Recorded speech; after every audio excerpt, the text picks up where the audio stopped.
right, so welcome to the part 2 of this. And this is the other research I found on mindful eating, specifically talking about how stress and digestion and mindful eating are interrelated.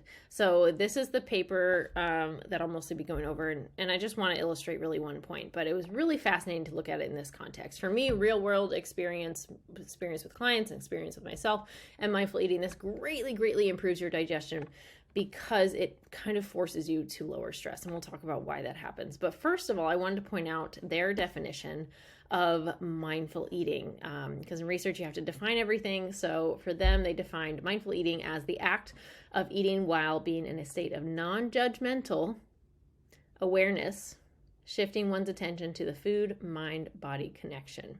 So again, this is so important, and I wanted to highlight this specifically because of the non-judgmental awareness. So this is really important for the longevity of nutrition because we're not always going to eat perfect. So again, if I think positive thoughts about nutrition, about the things that I'm eating, whether it's a Snickers bar or a piece of broccoli, I'm more likely to have a positive outcome and a positive reaction to that food. So I'm not going to be overcritical, over analytical about what I'm eating, because sometimes whatever happens and we're eating what we're eating, right? So we might as well think positively about it. And I do really encourage people to eat and be aware of something. You can be aware of something in the process of changing those habits and still be in a non-judgmental awareness space while you're changing those habits. I think that's really important. So I really like that definition, because I think that's forgotten about.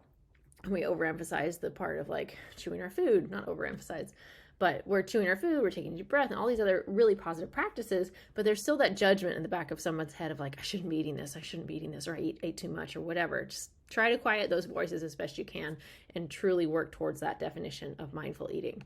So mindful eating can improve digestion, and this particular study had a fantastic diagram for it, and I wanted to share it with you all as well. So this is their triad. So this is figure 1 of the study, and they're looking at the stress, digestion, mindfulness triad. So we have mindfulness here, and basically mindfulness is blocking the stress response. And the stress response causes all of these things in red, and I'll read them to you in a second. And that basically inhibits proper digestion. And so if we can switch on mindfulness, we can go down towards normalizing digestion. So let's read what stress can do to the digestion. So it can alter motility. So that means it can cause our digestive system not to move efficiently. It can decrease blood flow to the digestive system, not good for proper digestion. Impairs nutrient absorption. So even if we're eating a perfect diet, we're not absorbing it as well as we could. It increases inflammation. No shocker there.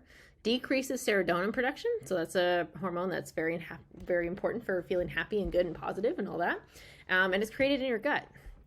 And then increases intestinal permeability. So too much of the food that we're containing, or things, matter, whatever, bacteria included, can get through our intestines. They're too porous, and that can cause inflammation as well. This is also called leaky gut as well. Increases SNS dominance. So that's sympathetic nervous system.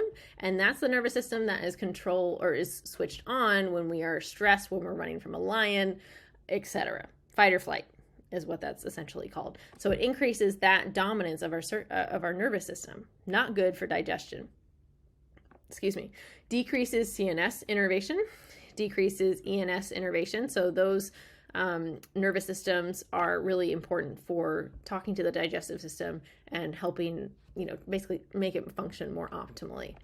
And then it decreases the production of stomach acid. Stomach acid is incredibly important for digestion. It sterilizes our food. It breaks down proteins.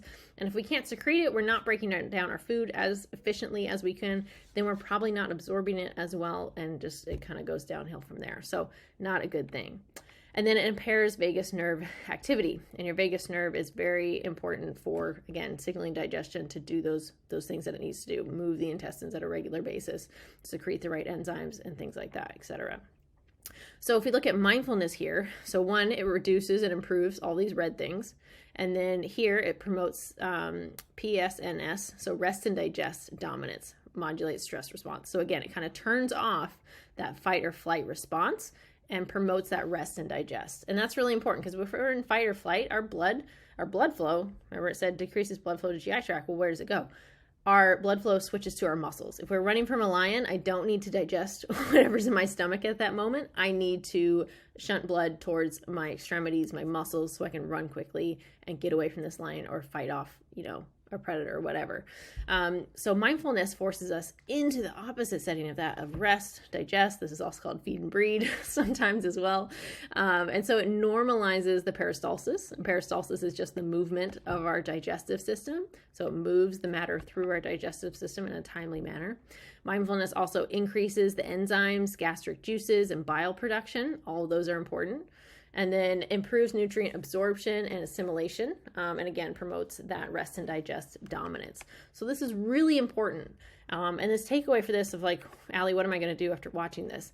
I really want you to take a deep breath after consuming or before consuming a meal. So say you're just working all morning, it was kind of stressful, rough meeting, whichever. What do I want you to do next? Take a really big, deep breath. Maybe a couple of more. Couple deep breaths before you go into that meal, because we really need to switch off. Like I'm in a pretty amped mode right now. I'm talking.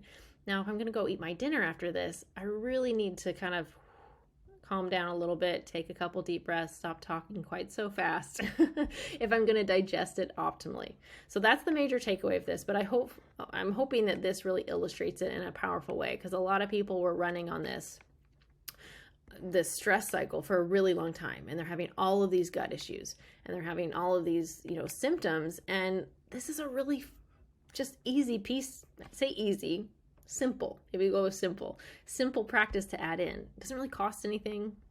It's not a fancy supplement. It's not getting a bunch of labs done or tests done through your doctor or anything. And you can always start here, and you can always come back to this too, and you can always work on it. You can always improve that mindfulness piece. And it can really solve a lot of digestive issues, or at least get you feeling better quickly. So hopefully this was interesting to you. By all means, take a look at the rest of the paper. Mindful eating, a review of how the stress, digestion, mindfulness triad may modulate and improve gastrointestinal and digestive function.